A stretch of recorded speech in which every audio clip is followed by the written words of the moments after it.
Here's a question from Chris. Was Patrick a player in any of the Nestorian, Monophysite, or Pelagian controversies? Very good question. And for those that are here, we can do a brief rundown of these controversies.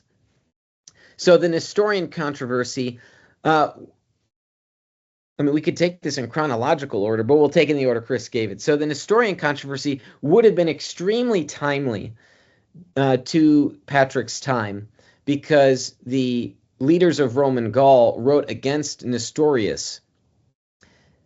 Now, they're the only Latin Western writers writing against Nestorius, mind you, as well. But Patrick on this issue was not so much part of that controversy. He doesn't seem to make reference to it. And so on that one, I would say no.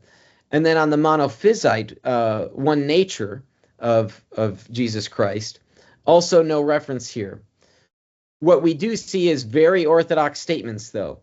He is clearly orthodox, lowercase o. He's orthodox to the core. I mean, you can't find any beef with him on that. So it's not like he would have actually used three-leaf clover to describe the Trinity, because we know these analogies all break down at some point. Now, on the Pelagian controversy, so this one, we do see more of his doctrinal positions. As the Catholic Encyclopedia of Philosophy points out, Patrick's theology does reflect an anti-Pelagian position. Why is this relevant? Why is this important to note? A couple things. So as I already mentioned, his theology reflects that of Roman Gaul, the Gallic theology, the Gallic monks. Very similar to the way that John Cassian describes the relationship between divine grace and human agency.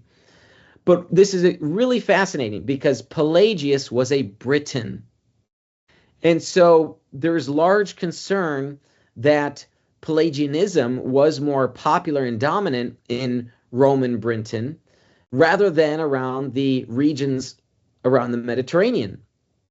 So this is why you have Augustine in North Africa, you've got Rome in Italy, you have these groups, regional groups, critiquing Pelagianism. And Jerome was the first.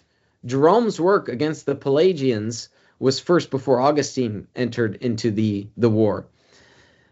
So all of this to say, in Patrick, we don't see someone who's sympathetic to a allegedly Briton philosophy of man's relationship to the Creator God and divine grace. There is no influence of that. Rather, it's an anti-Pelagian. The work of divine grace is throughout the confession. And as I think I even read for you an excerpt where he talks about how God's grace preceded him in all of this his events of his life. And yet he never denied that he had a role to play in this as well. So for Patrick, it's both a work of divine grace and human freedom. It's a both and. It's not an either or. He doesn't pit the two against each other, which again is very reflective of the Gallic monks. So, but no direct controversy, no direct involvement in those controversies.